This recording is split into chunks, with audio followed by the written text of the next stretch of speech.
All right. Next up, for your enjoyment, for all of 10 people who are here with us tonight, is local band honourable mentions. This is a little list reserved for no more than 5. It had to be cut at 5 for releases that really impressed you from the local bands that weren't quite good enough to make it top 10. And for all of us, I can guarantee this is very, very hard to do this year, Brendan. Yeah, absolutely brutal, because I reckon last year all 5 and 5B would have snuck into my top 10. So we're going to, because there's 6. But anyway, we have... Here we go. I knew the rules would be broken.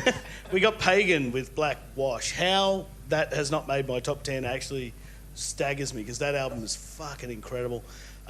Dangerous Curves, So Dirty Right. Yeah. Didn't quite get there. Loved the album.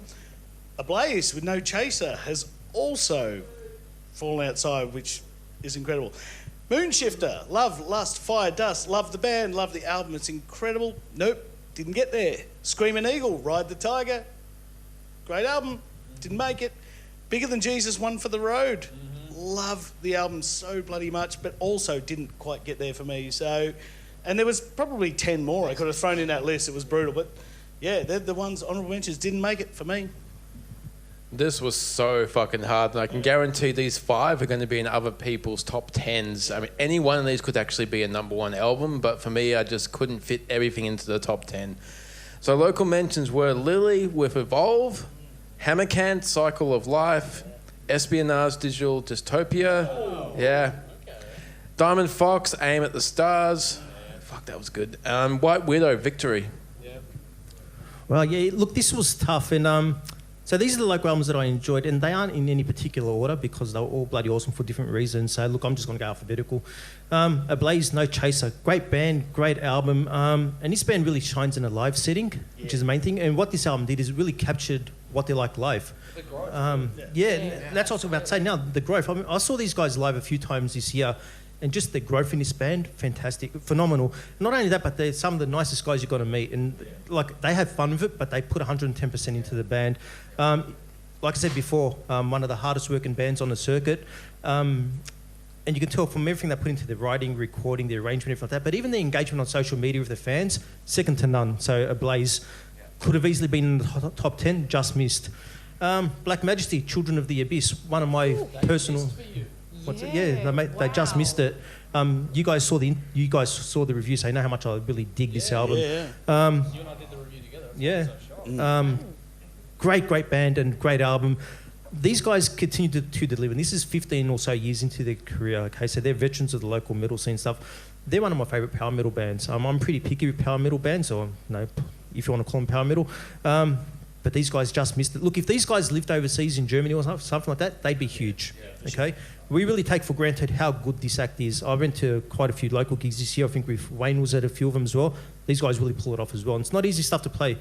The third one, Dangerous Curves, So Dirty Right, mentioned a few times already. Yep. Seriously, is there a more enigmatic and charismatic frontman than Kim going around right now? Probably not, man. This guy's phenomenal. He loves you. Well, he gives you a free T-shirt every gig, doesn't he? And a bra. Where'd that come from? As good as this album is, and I've seen this band a few times, the rate at which these guys are improving, especially their live act and getting it together, phenomenal. Really, the sky's the limit for these guys if they keep it together. And they will. I mean, these guys are awesome, and I really love that album. The fourth one is one that I'm pretty sure none of you guys really have on the radar, because I haven't, we talk about this stuff and hasn't really been mentioned. But Jimmy, is Jimmy in the crowd? Jimmy's there? Jimmy, write down his name. Dion Bayman. Okay, he's a guy from Adelaide. He's writing it down. Album called Better Days. Now, anyone that knows me knows that I love my more melodic rock side of music as well.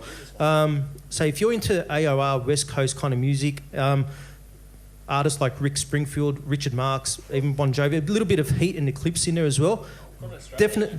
What's that? From Australia. Yeah, he's from Adelaide. He's from Adelaide. Can you text me that? Because I can't write it down right now. I shall text it to you, dear. Thank you, Nick. Look, even a little bit of... Even a little bit... Here you go. There you go. Even a little bit of Keith Urban at times. And I know Keith Urban's country, Nashville and stuff like that, but he's got some huge choruses and stuff. This is an album that you've got to check it out. It's got really big choruses and hooks, and you owe it to yourself to check out this album. It's phenomenal album. This of that list, this is one that really almost made the top 10 of closest out of the rest of them.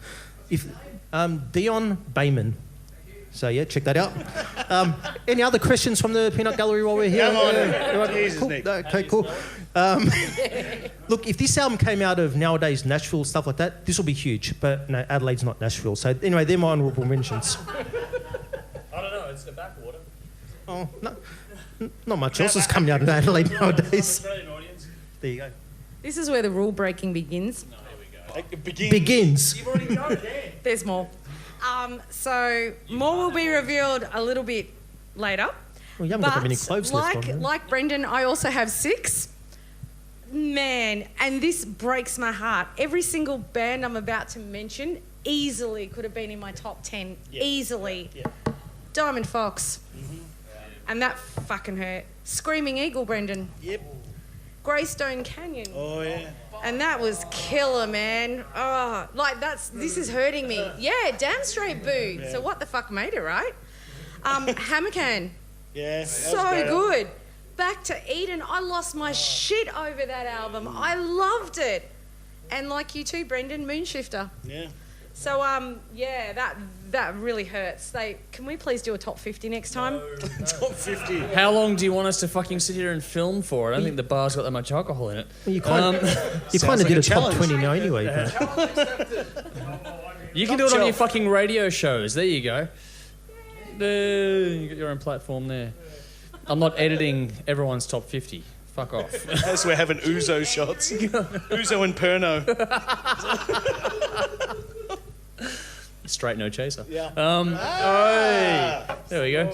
I hope so. Now, for mine, again, as everyone has said, this is incredibly fucking hard this year. And for the record, with my top 10s, I actually sort of held some out of the international side to keep up a top 5 because there were so many local bands that released music this year that was just so amazing.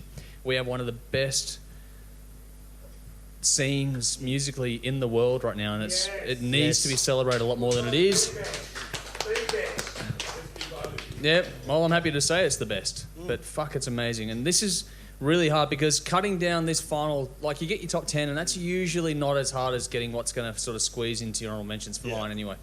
And this is really hard. And the ones that didn't make it, I feel bad because there's so many quality releases out there that just couldn't quite, because we were talking about it before, you and I. It's like, okay, what do you want everyone else to really know about versus what really gets you personally? And that's what sort of divides the lines a little bit. So for mine, coming at number 5 for the honourable mentions, Hammercan, Circle of Life.